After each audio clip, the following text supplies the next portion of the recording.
Alright, this is going to be a tutorial on how to make your own cardboard vole, like I did here. First off, you're going to need your supplies. You're going to need a pencil, some scissors, some paintbrushes, a small thing of water, and some paint, and of course, some cardboard. Now, using my cardboard vole as a reference, you can see that we're going to want to draw a big oval with a smaller circle for each of these appendages. You got your oval. Then you want to do another circle here for the head. Don't really worry too much about it being perfect, because we can refine it later. Then you want to do another circle for the leg, and then a smaller circle here for the front leg. Then you're going to want to draw the rest of the legs. As you can see, I also put in the back legs, and the tail, and the head. Voles' ears are not really very noticeable, so you kind of just want to make them a small curve away from the head.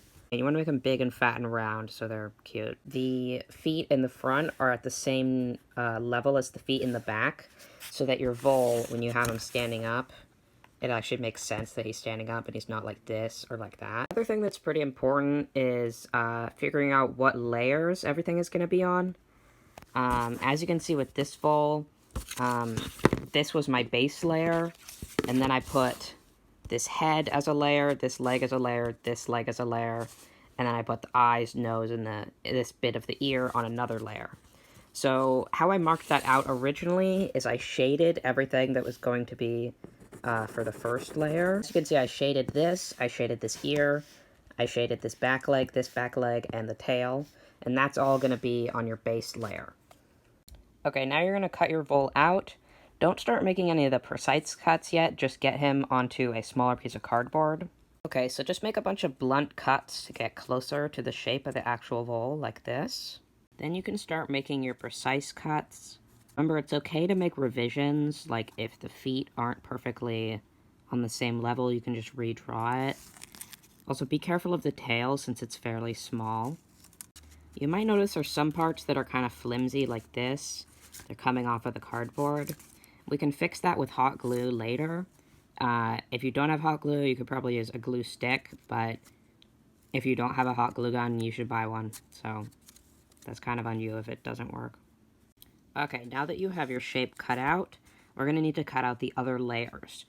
For example, this top leg, we're going to need to cut out a piece of cardboard in the shape of that leg. So take another piece of cardboard and lay it over to make sure it's big enough, both by width and by height, and cut it out to be closer to the size.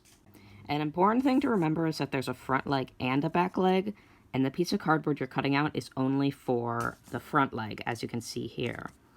So when you're cutting out this piece of cardboard and you're making sure it's wide enough, it doesn't need to be wide enough to go all the way out to this toe, because this is the toe from the back leg. The front leg toe kind of ends here, so it only needs to be wide enough to cover that bit.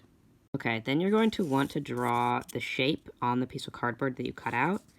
It doesn't need to perfectly match the sketch on the layer below, but it should match it just, you know, enough to cover it up. As you can see, it'll go on like that, and then you cut it out, put it on there. Alright, now I have this cut out. As you can see, it lines up, and it looks, you know, like a leg. We're not going to be gluing any of the pieces on yet, because you're going to want to paint them before you glue them on together. Alright, I have the smaller leg cut out now. So you can see I've got the big one, the small one, and then I'm going to work on the head. Another thing, this isn't super important, but I like to make it so that all the cardboard is facing the same way with the lines. With my first vole, I didn't do that. You can see that the lines are going up and down, whereas these ones are going side to side. So if you want it to all be uniform, just make sure that all your cardboard is facing the same direction. Now when you're cutting out your head for this, you want to remember that this back ear is not actually going to be part of the front layer. As you can see here, I forgot about that and I still had the ear, but I drew the line where I'm going to cut, and then I'll cut out that ear and it'll go here, and this ear will be the background.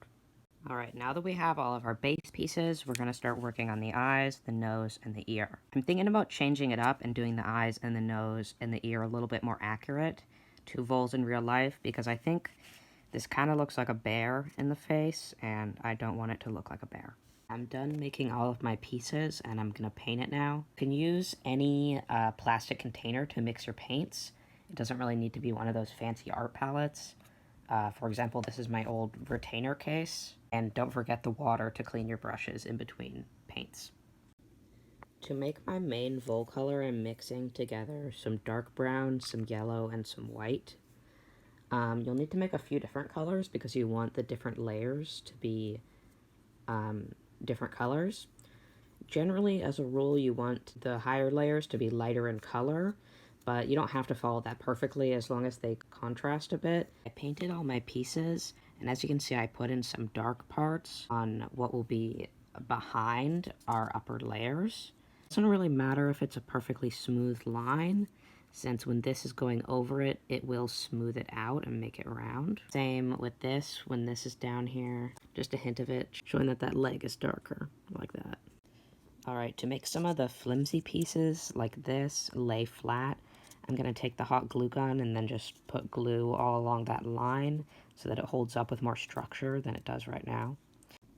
Alright, I took care of the flimsy pieces by just filling the area in with glue. And now I have everything painted and I just need to glue it together. I went ahead and added some shines to the eyes, and here you can see it compared to the original Vole. It's a little bit different in color and it's a little bit smaller. It doesn't really matter what size you make it.